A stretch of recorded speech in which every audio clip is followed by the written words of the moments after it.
Yo.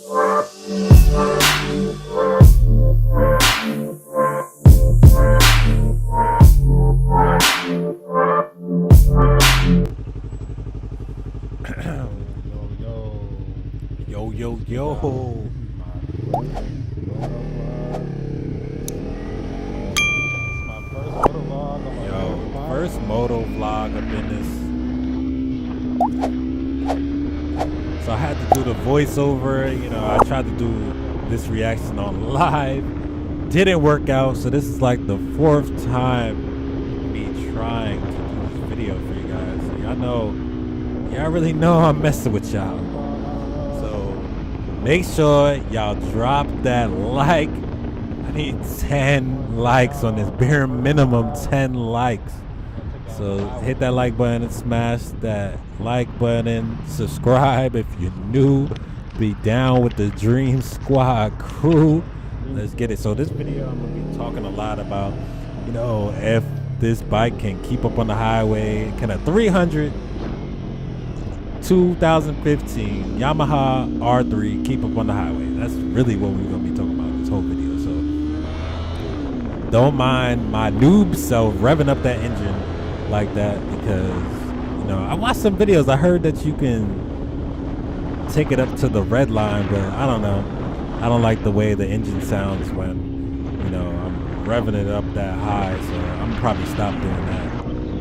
It sounds crazy. It sounds like I don't know what I'm doing. I watched the video and they said you could take it up to the red line. I don't know. If you've been riding a motorcycle for a while or whatever, comment down below. Let me know. Should we take it to the red line, or should I continue to just listen to the engine? If it's revving high like that, if it's whining, just shift up. Just shift up. But yeah, this is the 2015 Yamaha R3. No ABS braking on this one. No quick shifter. Those are kind of some of the features I was looking for originally. On this particular day, this is the first time I got on the highway. As you can hear, this is not no normal wind. I think on this day, it was like 40 miles per hour gust, and it's hitting me from the side. Pause. But yeah, the gust of wind were hitting me from like the sides. And you know, sport bikes, you know, if you're a motorcyclist, or you know, you're looking, if you're a beginner rider looking to ride, that's something you got to take in consideration with the sports bike. Wind is going to be a big factor here, especially if it's hitting you from like across. It's kind of going to push you throughout the lane, so you kind of got to counter lean into the wind. So that's something to get used to. Here I'm running into some traffic, you feel me? See that braking? Good cushion, good space cushion. You see, I'm really trying to talk. I bought a mic, so let's rant about this mic I bought. So I bought a whole packet, and it came with like the GoPro mount. It came with, I think, together or separate. I don't even remember, to be honest. Hey, you hear that exhaust, baby? Let me let y'all listen to it. So I'm revving it a little high. I'm trying to redline it. I don't do that anymore. But let y'all listen to this. Head check. You see, switch lanes. Make sure you check. Make sure you check. Let me see how I'm checking with. I'm turning my head and check. That's how y'all be safe, y'all. And I'm keeping the space cushion, even though I'm not going that fast. I probably could have went up a little bit more, but you know, I feel comfortable where I'm at. I'm keeping that center position in the lane, so I'm most visible to riders, and I'm to other drivers, the cars, and you know, I'm not staying in nobody's blind spot. So most likely I'm gonna pass this guy, so I got a blind spot. Ding, ding, ding. But yeah, back to my rant, man. So I bought the mount and the mic, and this. Damn, I have the adapter for the mic, and the mic from my helmet doesn't even work. Like, I was literally, all this time I'm riding, I was literally recording.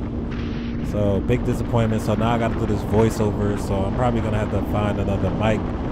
I can use. I don't know if I should order it or just go to Best Buy. So we'll see. Because doing this voiceover is just kind of like extra work. But it is what it is. You know, I like doing these videos for you guys. But here you can see the highways kind of opening up, and you know, this is construction on some parts of the highway. So, you know, I'm still in this part. I'm still kind of in the middle, in the center of the lane, and you know, I'm just looking out at the horizon. And you know, like I said, I'm not trying to stay in nobody's blind spot. You know, I'm very vigilant to what the drivers are doing beside me. And here you can see I'm about to come up to the little construction zone, and you see like the little marks in the road. You kind of want to avoid those. That can mess with your traction. And you know, just being cautious. And you see, ooh, right there is really bad. I probably rolled off the throttle a little bit when I touched that. But you see the road is kind of messed up there in the center to the right, so I'm kind of going to the left a little bit now so I can avoid that. You know, I'm not trying to fall at no 60 miles per hour. You know, I think because I rolled off and I'm being a little more cautious, that space cushion got a little bigger. And on top of that, on top of what's going on the road, of course, you can still hear that wind roaring.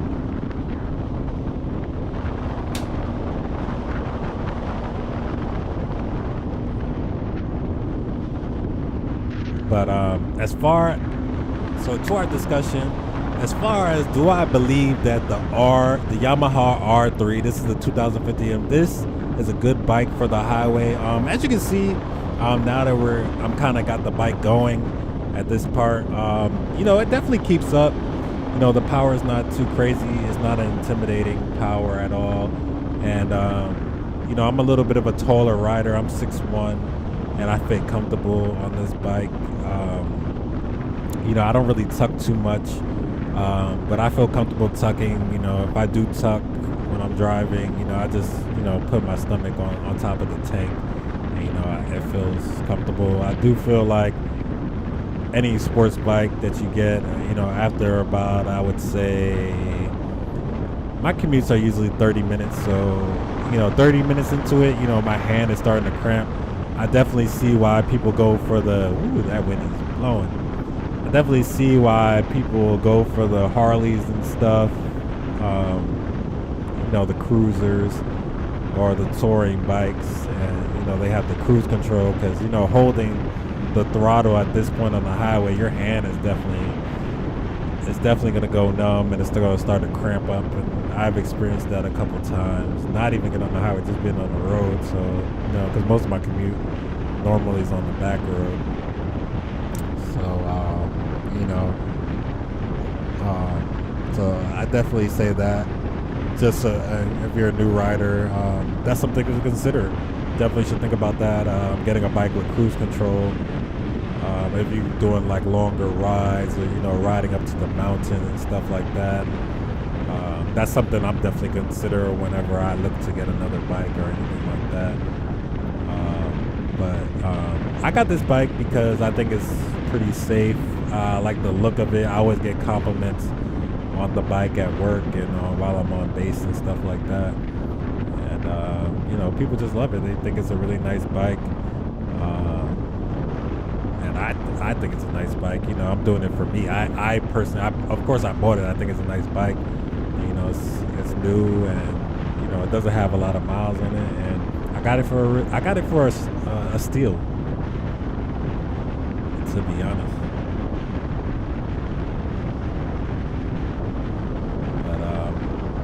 But yeah, if you're an experienced rider, and you know, you're looking to get a bike and you're just looking for like speed, you know, you might not enjoy this bike too much. But even though, you know, you can definitely get this bike over 100. I've seen it online. I haven't personally tried it because I'm not trying to do that. I haven't gone to the track yet, but you know, I've seen videos where people have gotten this bike to over like 110 and stuff like that. So I could definitely get there, but it's not gonna be it's not gonna be like some other bikes, like where you can like get there instantly in like a couple seconds. This bike doesn't have the power like that, or maybe I'm not that good of a motorcycle rider yet, but I think it's just like the bike doesn't have that kick. Doesn't have that kick like that. So if you're getting this bike, don't think you're going 0 to 60 in like 3 seconds. Like, this bike is not going to do that. This bike is definitely not going to do that. But it'll get there. It'll get there for sure. And you're going to have a nice, comfortable ride. As comfortable as it's going to get on a sports bike and on 2 wheels. Obviously you're going to feel bumps and stuff on a bike.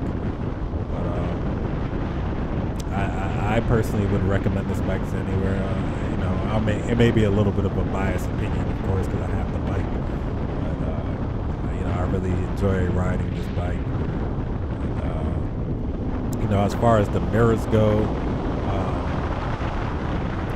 these are stock mirrors. I don't think the mirrors are the best, obviously, but they do their job. And like I showed you earlier, I had checked, so.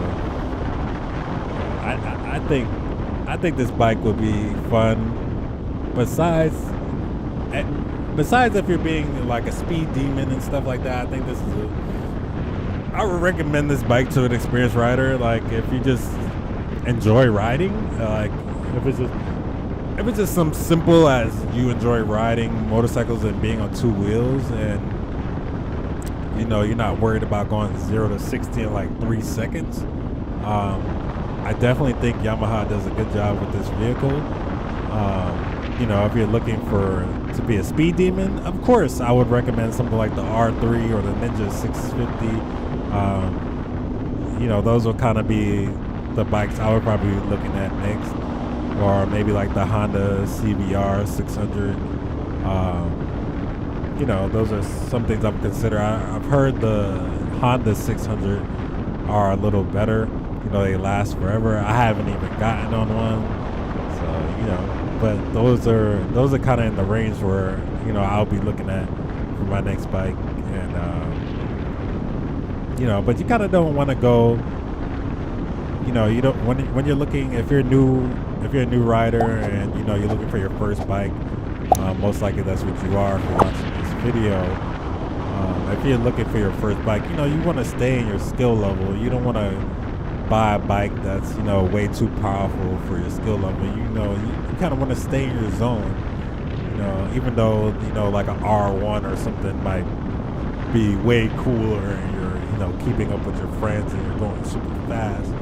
But none of that's gonna matter once you crash or you make a mistake and the bike makes you fly off, or God forbid anything else happens. And like a R1 might be a little intimidating for your skill level. Like I said, it's like breakneck speed. Like the R1 probably goes 0 to 60 in those 3 seconds. So hold on for dear life that you're not riding the bike is riding you. You're on the bike is taking you for a ride. Like you want to be in control. You want to be taking the bike for a ride. So you don't want to whenever you're shopping for whatever bike you're looking at for your first bike, you want to make sure that you're looking for something in your skill level. And I definitely think if you're new and even though I had prior experience, I definitely feel like I'm comfortable on here, and it does the job. It gets me from A to B, and we'll see my opinion in about a month. But I definitely think you can, if you're really riding this like how I'm riding the motorcycle pretty much every day. Now if the weather is holding up for now, knock on wood. I can see me or like others that ride this bike, outgrowing it possibly, because it does its job. But you get in a bike, you probably want that speed. So I'm not looking to do anything dumb like that. Like, I'm not trying to speed, but you kind of. This bike isn't something that it's not that intimidating. You know, I just feel like I want a little bit of I don't even know how to explain it. Like, you still, like, even though I'm not looking to speed, like, I still want that little bit of intimidation. Like, I want to respect my bike. Like, oh, my bike ain't nothing to mess with. Like, with this bike, it's cool, but it's not very intimidating. Like, I respect it, of course, regardless. It's on 2 wheels, and I gotta be safe, and I have a family and everything. So of course I have to be careful. Like I said, head is always on a swivel. As you can see, especially now, right now in this video, I'm around all these cars, so I'm keeping my head on a swivel always. You already know that. But I'm sure if you've ridden a motorcycle, or if you're interested in riding a motorcycle, you know exactly what I'm trying to articulate right now. But yeah, that's just how it is. Probably coming to a little bit of the end of this video, so y'all make sure y'all smash that like button. I need 10 plus likes on this. Y'all need to go crazy in the comment section. I need hit me up with questions. Don't be afraid to hit me up with questions about this bike. Once again, R3, our first time on the highway. If y'all want to see another moto vlog, like I said, smash the like button, comment down below. If you're new to the channel, of course subscribe. I already got some stuff in the tuck for y'all, man. Some more vlogs. If y'all want to see me do a shifting on how to shift on this bike, I have some ideas on film up for that. What else? I could also do a video for you guys how to buy a motorcycle and my experience buying this motorcycle. So I bought this bike from somebody. I didn't get this from the dealer, so if y'all want some advice, tips, bits, what to look for, things like that, things to bring with you, things not to bring with you, things like that, let me know down below too. And so y'all getting a little insider view on what I got in my mind. Y'all get out my head. Yeah, y'all. This your boy Chris. Appreciate y'all, Dream Squad. Catch y'all in the next video. It's your boy. Yeah. Shit.